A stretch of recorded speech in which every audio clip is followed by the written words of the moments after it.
qui sont tombés. Puissiez-vous, très Saint-Père, trouver dans ce témoignage l'écho de tant de vies transformées par la grâce et la certitude que, même dans l'obscurité des cellules, la lumière du Christ ne s'éteint jamais. Nous vous confions aujourd'hui les prisonniers du Liban, leurs familles et tous ceux et celles qui souffrent dans le secret. Que votre visite soit un signe d'espérance et de paix pour tout notre peuple. Aucune vie n'est perdue, très Saint-Père, quand elle est confiée à l'amour du Christ. Merci.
لنصغي إلى إنجيل ربنا يسوع المسيح بحسب القديس يوحنا. هناك عند صليب يسوع وقفت أمه وأخت أمه مريم امرأة قلوبة ومريم المجدلية، فرأى يسوع أمه وإلى جانبها التلميذ الحبيب إليه، فقال لأمه: أيتها المرأة، هذا ابنك. ثم قال للتلميذ: هذه أمك. ومنذ تلك الساعة استقبلها التلميذ في بيته.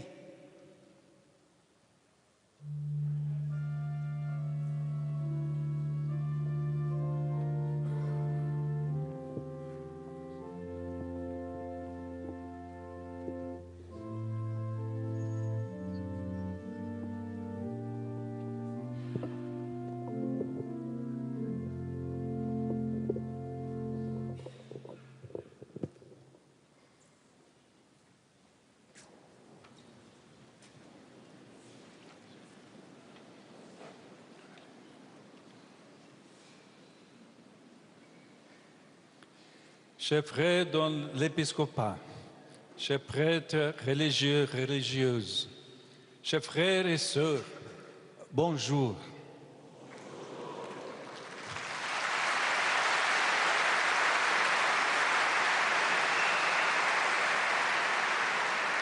Salamuel Masihe.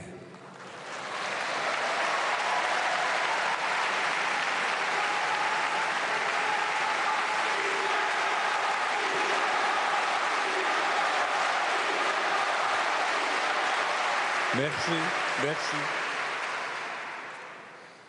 C'est avec une grande joie que je vous rencontre au cours de ce voyage dont la devise est « Heureux les artisans de paix ». L'Église au Liban, unie dans ses multiples visages, est une icône de ses paroles. Saint Jean-Paul II l'affirmait. Lui qui était si attaché à votre peuple, il disait: dans le Liban d'aujourd'hui, vous êtes responsable de l'espérance. Il ajoutait, créez là où vous vivez et travaillez une ambiance fraternelle. Sans ingénuité, sachez faire confiance aux autres et soyez inventifs pour faire triompher la force régénératrice du pardon et de la miséricorde. Les témoignages que nous avons entendus, merci à chacun d'entre vous, montrent que ces paroles n'ont pas été vaines, mais qu'elles ont au contraire trouvé une écoute et une réponse, car ici on continue à construire la communion dans la charité. Dans les paroles du patriarche, que je remercie chaleureusement, nous pouvons saisir la racine de cette constance, symbolisée par la grotte silencieuse où Saint Charbel priait devant l'image de la Mère de Dieu, et par ce sanctuaire de Harissa, signe d'unité pour tout le peuple libanais. En demeurant avec Marie près de la croix de Jésus, notre prière, pont invisible qui unit les cœurs, nous donne la force de continuer à espérer et à travailler, même lorsque le bruit des armes gronde aux alentours et que les exigences de la vie quotidienne deviennent un défi. L'encre est l'un des symboles contenus dans les logos de ce voyage. Le pape François l'évoquait souvent dans ses discours comme un signe de foi qui permet d'aller toujours plus loin, même dans les moments les plus sombres, jusqu'au ciel. Il disait, notre foi est une ancre dans le ciel. Notre vie est ancrée au ciel. Que devons-nous faire? Nous agripper à la corde et nous avançons, car nous sommes certains que notre vie a comme une ancre dans le ciel, sur la rive où nous parviendrons.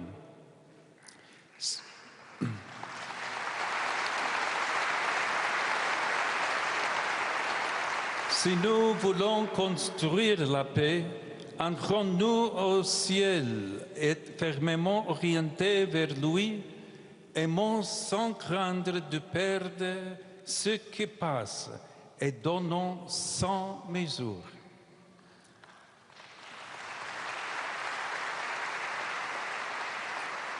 L'amour grandit à partir de ses racines, solides et profondes comme celles des cèdres, et avec l'aide de Dieu, des œuvres concrètes et durables de solidarité voient le jour.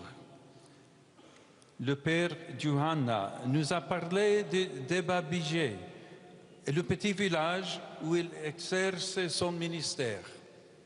Là-bas, malgré l'extrême pauvreté et sous la menace des bombardements, chrétiens et musulmans, Libanais et réfugiés venus de l'autre côté de la frontière cohabitent pacifiquement et s'aident réciproquement. Arrêtons-nous sur l'image qu'il a lui-même proposée. La pièce syrienne trouvée avec les pièces libanaises dans le sac des aumônes. C'est important. Cela nous rappelle que dans la charité, chacune a quelque chose à donner et à recevoir, et que le fait de nous donner réciproquement enrichit chacun et nous rapproche de Dieu. Le pape Benoît XVI, lors de son voyage dans ce pays, disait en parlant de la puissance unificatrice de l'amour, y compris dans les moments d'épreuve. C'est justement maintenant qu'il faut célébrer la victoire de la mort sur la haine, celle du pardon sur la vengeance, celle du service sur la domination, celle de l'humilité sur l'orgueil, celle de l'unité sur la division. Savoir convertir nos souffrances en cris d'amour envers Dieu et de miséricorde envers le prochain. C'est seulement de cette manière que l'on ne reste pas écrasé par les injustices et les abus. Même lorsque, comme nous l'avons entendu, on est trahi par des personnes et des organisations qui spéculent sans scrupule sur les désespoirs de ceux qui n'ont pas d'alternative. C'est seulement de cette manière que l'on peut recommencer à espérer en l'avenir, malgré la dureté d'un présent difficile à affronter. À ce propos, je pense à la responsabilité que nous avons tous en ce sens vis-à-vis des jeunes. Il est important d'y promouvoir leur présence, y compris dans les structures ecclésiales, en appréciant les novités qu'ils apportent et en leur laissant de la place. Et il est nécessaire, même parmi les décombres d'un monde qui connaît de douloureux échecs, de leur offrir des perspectives concrètes et réalisables de renaissance et de croissance pour l'avenir. Lorraine nous a parlé de son engagement dans l'aide aux migrants. Elle-même migrante, elle s'engage depuis longtemps à soutenir ceux qui, non par choix, mais par nécessité, ont dû tout quitter pour chercher un avenir possible loin de Jésus. L'histoire de James et de Lila qu'elle a racontée nous touche profondément et montre l'horreur de ce que la guerre produit dans la vie de tant de personnes innocentes. Le pape François a rappelé à plusieurs reprises dans ses discours et ses écrits que face à tel drame, nous ne pouvons pas rester indifférents et que leur souffrance nous concerne et nous interpelle. Leur courage nous parle de la lumière de Dieu qui, comme l'a dit Rohan, brille même dans les moments les plus sombres. Par ailleurs que ce qu'ils ont vécu nous oblige à nous engager pour que personne ne soit plus contraint de fuir son pays en raison de conflits absurdes et impitoyables, et pour que ceux qui frappent à la porte de nos communautés ne se sentent jamais rejetés, mais accueillis avec les paroles mêmes de Lorraine. Bienvenue chez nous. Le témoignage de sœur Dima parle de cela également.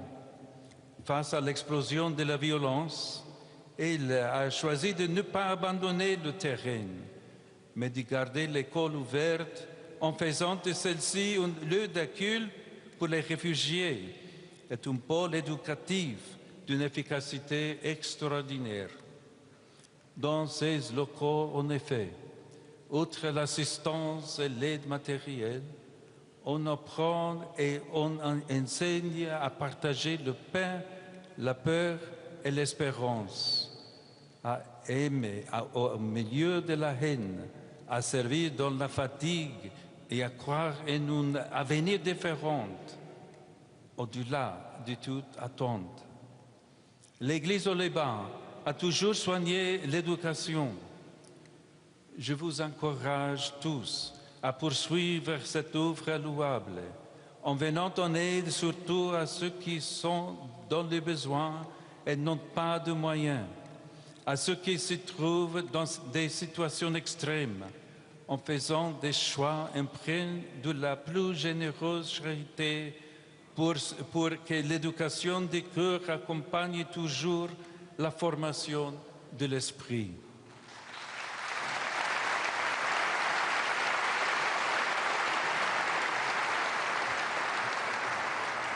Souvenons-nous que la croix est notre première école et que notre seul maître est le Christ.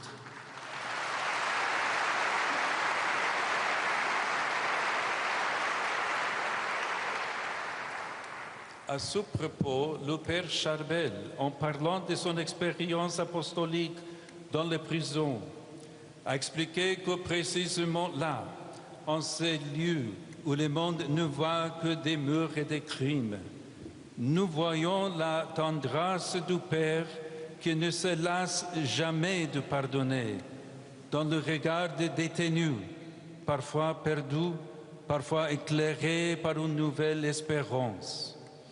Et il en est vraiment ainsi. Nous voyons le visage de Jésus reflété sur le visage de ceux qui souffrent, comme de ceux qui prennent soin des blessures que la vie a causées. Dans un instant, nous allons accomplir le geste symbolique de la remise de la rose d'or à ce sanctuaire. C'est un geste ancien qui a notamment pour signification de nous exhorter à être parfum de Christ par notre vie. Devant cette représentation, je pense au parfum qui s'élève des tables libanaises, typiques par la variété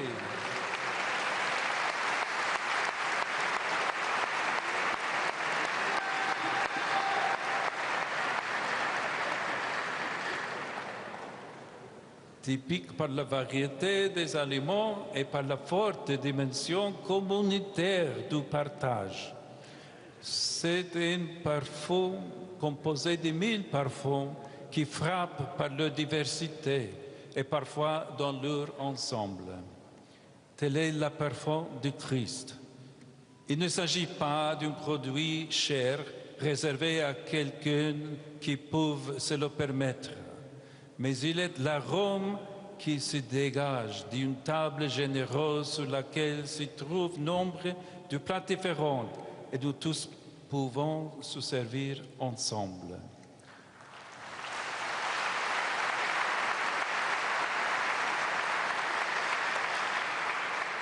Tel soit l'esprit du rite que nous allons accomplir et surtout l'esprit avec lequel nous nous efforçons chaque jour de vivre unis dans l'amour. Merci.